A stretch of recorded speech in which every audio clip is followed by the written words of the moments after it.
Yeah, you see the title, you see the thumbnail. Let me make this very clear before I get to my main intentions. By no means, when I make this video, do I have any ill will or hatred for Don Callis or any of the members that are in the Don Callis family. Just making it clear before I get it out.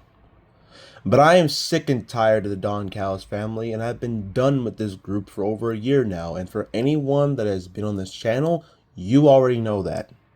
But for those of you who don't understand why I'm sick and tired of the Don Callis family, well, it's very clear why. This faction is pretty much starting to reach NWO level status, where there is way too many members in one faction, where a whole load of them are going to be lost in the shuffle with nothing substantial to do.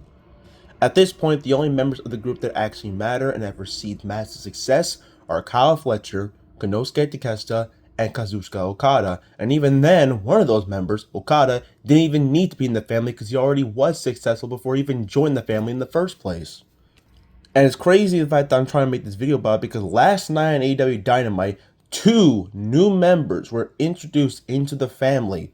That being Jake Doyle, who was Jake something in TNA and in the Indies, and Andrade, who came back after the whole controversy and all the things that happened to him back in September, where he joined AEW despite the fact that his contract was not done with WWE. It was ridiculous, it was stupid, and I don't want to continue talking about it because it's been talked to death by myself and a whole load of people in multiple videos, so let's just get to the main topic. As much as I appreciate them being in AEW, it sucks the fact that they're in the Don Callis family, because at this point, it feels like any wrestler that gets released from any major company will join AEW just to join the Don Callis family. At this point, it's become a running joke.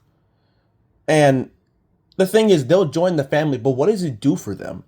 A whole load of members are in the family just to be just bodies. They don't do anything to help out the faction. Like guys like Mark Davis, Lance Archer, like Rocky Romero, and many of the people that are in the group, they don't do anything great.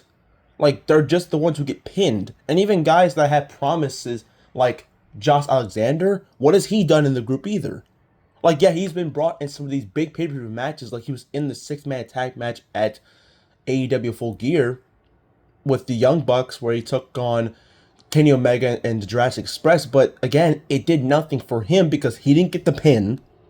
And he was barely relevant throughout the entire match. It wasn't about him. It was about the Young Bucks trying to win their $1 million back because they were broke. And then there's many other stars that join in. And again, they don't do anything in the group. So what gives me a reason for why I should believe that they are relevant to the faction at all?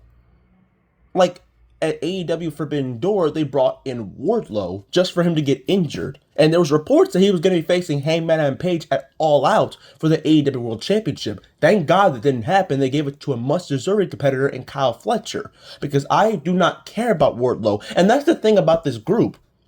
There's so many members that are in the Don Callis family that I do not care for at all, and it's because of bad booking by AEW.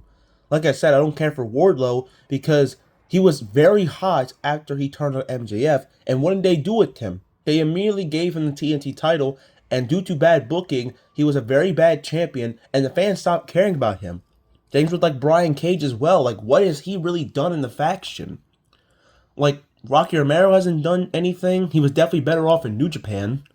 And adding in guys like Jake Doyle and Andrade, despite how talented they are, it doesn't add anything for the group at all because you have a whole load of talented wrestlers that don't do jack shit for this company.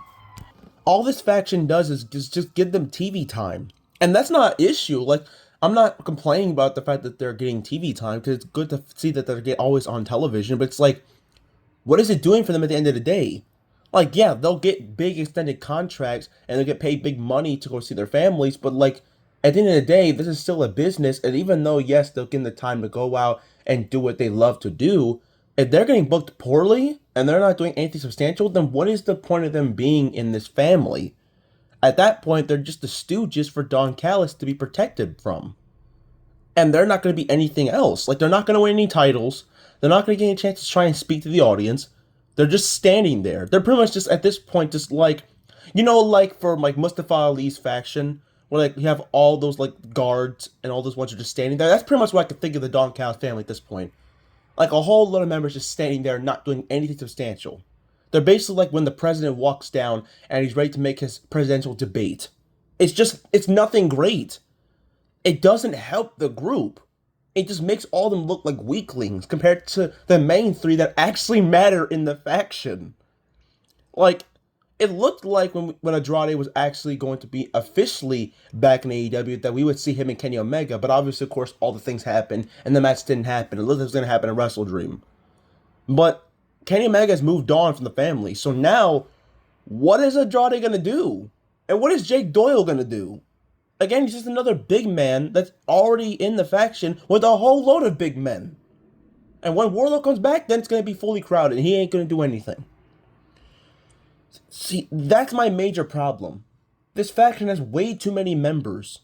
And way too many members is not good at all. Because again, it's just like the NWO. One of the main things that made the NWO successful was the fact that they were able to try and create a storyline with the few members they had, but then they went overboard and added so many of them. It was like they added one every single week on Nitro and even on Thunder.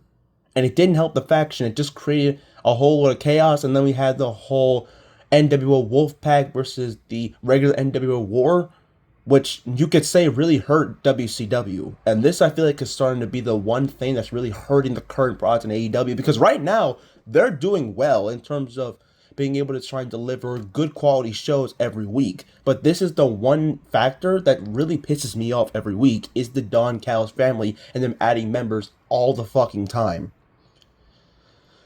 Now, maybe they're adding in members because Konosuke Takeshita is obviously going to leave the faction soon because he's definitely turning face and having the whole feud with Okada. And maybe Okada might leave as well.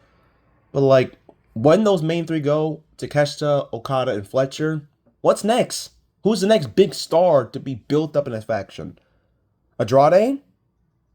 He could be built, but again, that's the thing with this faction. Great wrestlers, but a whole lot of boring characters with bad booking. I don't know, man. I want to have support for this faction, but I just can't anymore. It started off decent, but then it just came overcrowded. And now it's just a complete mess. I think it's very safe to say that the Don Callis family needs to be cut right now and be over with. Because at this point, I can't take it anymore.